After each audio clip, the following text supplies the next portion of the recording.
या so welcome back. तो argument क्या है? आर्गुमेंट क्या है इसका? Argument in favour of same sex marriage. Same sex marriage जो पिटिशंस गए थे सुप्रीम कोर्ट में, the petitioners who were field petition or plea in PIL in Supreme Court asking for the equal rights and protection under the law for the same sex couple। ठीक, उनका कहना ये है कि all individual regardless of their sexual orientation have the right to marry and form a family। ठीक है, whereas article 19 says that people of India or the citizens of India, citizens means aliens and the citizen persons, every person, ठीक है, persons और citizens में ये कुछ अंदर, every citizens of India have right to choose their partner। ठीक है, right है पार्टनर चूज करने का उनका उसके पास। ठीक है, और वेयर एज उन एक और चीज है उसमें, तो ये राइट टू चूज पार्टिकल जो पार्टनर जो है, why it is discriminatory? If a female is choosing a male it is okay, if a female is choosing a female then it is not okay or it is not illegal by the it is not legal by the constitution। isn't it a discrimination within the constitutional framework on the basis of sex? Whereas the fundamental right says there should not be a discrimination, article 15 says that there should not be a discrimination based on the sex, caste, creed, but this is the clear violation of article 15 or of fundamental rights। okay, these are the arguments which was presented by the people who are advocating in the favor of same sex marriage। okay, we'll see the next point what it is saying. The same sex couples should have the same legal rights and protection as opposite couples। what are the rights? See, if there is a couple, a female married to male, okay, a male is owning a lot of properties. After his death, the all properties will inherently goes to किसको? Female को। ठीक है, ये couple का इनका benefit हो गया। एक और क्या बेनिफिट है? They can adopt a child, adopt कर सकते हैं किसको? चाइल्ड को, बच्चा गोद ले सकते हैं, सरोगेसी करा सकते हैं। ठीक है, ये सारे राइट्स इनको है। वेयर एज अब फीमेल टू फीमेल अगर कोई कपल है उसको ये राइट नहीं है। ठीक है, प्रॉपर्टी की राइट नहीं है, एडेप्टेशन की राइट नहीं, चाइल्ड एडेप्टेशन की राइट नहीं है। कैसे होगी? क्योंकि उनकी मैरिज ही इलीगल है, अभी मैरिज ही लीगल नहीं है। तो उसको लीगल कर दिया जाए so that we can enjoy this all this facility which is being enjoyed by the the couples। ठीक है, why there is a discrimination between the choose on the basis of choosing sexual partner or on the basis of choosing our life partner। ठीक, on the same चीज ये भी कहा जा रहा है कि 2018 के जजमेंट में होमोसेक्सुअलिटी को क्रिमिनलाइजेशन से बाहर हटा दिया गया। दैट इज लाइक कि सुप्रीम और हमारे सोशल स्टेटस को एक्सेप्टेंस नहीं मिली अभी भी। हम हमें अभी भी हम couple as a couple living में तो रह सकते हैं, लेकिन छुप के रहना पड़ता है। हम शादियां नहीं कर सकते, शादी नहीं कर सकते। क्या उनका ये कहना है कि marriage is a social institution. ठीक है, marriage is a social institution, और वो सोशल इंस्टीट्यूशन को स्ट्रेंथन करने का, उसका पार्टिसिपेंट बनने का हमें हक नहीं है। क्यों? Why is this discrimination? Society में हमारा भी इक्वल कंट्रीब्यूशन है, तो और जगहों पे यहाँ पे क्यों नहीं एक्सेप्ट किया जा रहा है? ठीक है, ये है इनकी demands.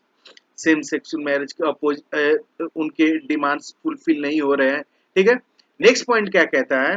The non recognition of same sex marriage amounted to discrimination that stuck at the root of the dignity and the self fulfillment of LGBTQ।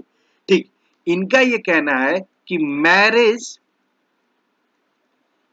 Is a union. कैसा यूनियन है?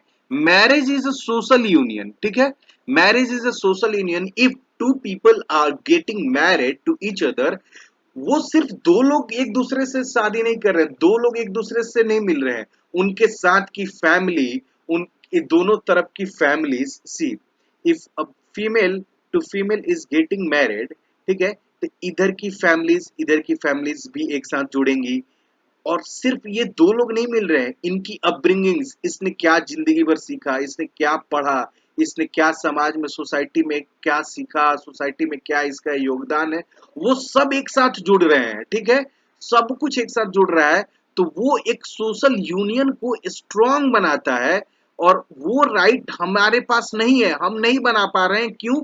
क्योंकि हमें मैरिज का राइट ही नहीं है। और other couple जो जो फीमेल टू मेल शादी कर रहे हैं, जो natural flow as said by the government, as said by the rule law, उनको ये प्रिविलेजेस है, वो ये सब कर रहे हैं, उनका यानी कि सोशल स्टेटस भी उनका स्ट्रांग हो रहा है। Where as our social status is being questioned all the day, all the time, ठीक।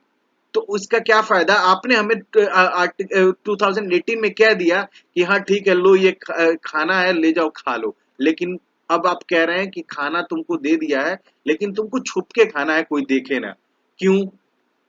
हम भी इसी देश के नागरिक हैं, हमारा भी कानून पे उतना ही हक है जितना आपका है। ये आर्गुमेंट है किसका, किस फेवर में?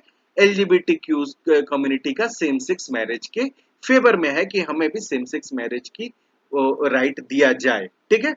चलिए आगे के स्लाइड्स में देखते हैं क्या है पॉइंट।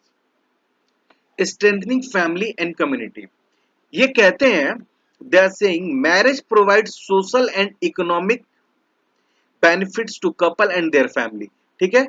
बताया आपको कि सोशल कैसे, दो लोग जब जुटेंगे, एक ए प्लस बी दोनों की अगर शादी हो रही है, तो बी का जो भी फैमिली बैकग्राउंड है, जो भी उसके सोशल स्टेटस है, और इसकी सोशल स्टेटस जो भी है, दोनों मिलकर एक स्ट्रॉन्ग बॉन्ड यहाँ पे बनाएंगे, ठीक है। तो इनका सोशल सोसाइटी में इनकी पोजीशनिंग क्या होगी? स्ट्रॉन्गर हो जाएगी। स्ट्रॉन्ग तो थी या नहीं थी वो नहीं पता, लेकिन स्ट्रॉन्गर जरूर हो जाएगी, जितने पहले थी उससे ज्यादा, ठीक। और फाइनेंशियली इकोनॉमिकली भी स्ट्रॉन्गर होगी। वो प्रिविलेज दूसरे कपल्स के पास है, हमारे पास नहीं। So we are struggling for our future, ठीक है, हम अपने एग्जिस्टेंस के लिए लड़ रहे हैं। Allowing same sex couple to marry strengthen family and community by promoting stability and security. अगर ये अलाउ हो जाएगा तो उस कम्युनिटी को स्टेबिलिटी भी मिलेगी, सिक्योरिटी भी मिलेगी, ठीक है, और डिग्निटी भी मिलेगी सोसाइटी में, जो अभी नहीं मिल रही है। अभी भी उनको सोसाइटी में एक हीन भावना से देखा जाता है, एक अलग दृष्टि से देखा जाता है। क्यों? पीपल यूज टू, बहुत सारे तरीकों से उनको अच्छा नहीं मानते हैं, चाहे जो भी हो, एक टैबू माइंडसेट है अपने कल्चर में, ठीक है, अपने कल्चर में नहीं, अपने कंट्री में है जरूर, ठीक। उनका एक और तर्क है, ये कह रहे हैं कि there is a global acceptance around the globe. Global acceptance कैसे? मैंने आपको बताया कि 33 कंट्रीज सेम सेक्स मैरिज को लीगलाइज कर चुकी हैं, वेयर एज 34 कंट्रीज के पास ऐसे लॉज हैं जो लीगलाइज नहीं हो सकते हैं। लेकिन same sex marriage is legal in many countries around the globe, and denying this right is in to individual in a democratic society goes against the global principle। वो कह रहे हैं कि ग्लोबल प्रिंसिपल्स के अगेंस्ट जा रहा है। We are in a democratic country, and by democratic process we are demanding to grant us a legal right to our couples, ठीक है, एक मैरिज करने की स्टेबिलिटी प्रदान कीजिए हमें, सुप्रीम कोर्ट के आगे ये लेकर गुहार पहुंचे हैं, ठीक। तो सोसाइटी में वो ग्लोबल प्रिंसिपल के अगेंस्ट हो जाएगा अगर आप नहीं देंगे, तो हम डेमोक्रेटिक वे से मांग रहे हैं, ठीक है। वर्ल्ड में around 133 countries D has decriminalised, क्या कर चुके? डीक्रिमिनलाइज्ड किसको? होमोसेक्सुअलिटी को डीक्रिमिनलाइज कर चुकी है। But they didn't have given the marriage right, ठीक है। मैरिज राइट कितनों ने दिया है? ओनली 33 कंट्रीज ने, ठीक। यहां तक क्लियर है? आगे के पॉइंट नेक्स्ट लेक्चर में देखेंगे, तब तक के लिए धन्यवाद, थैंक यू सो मच।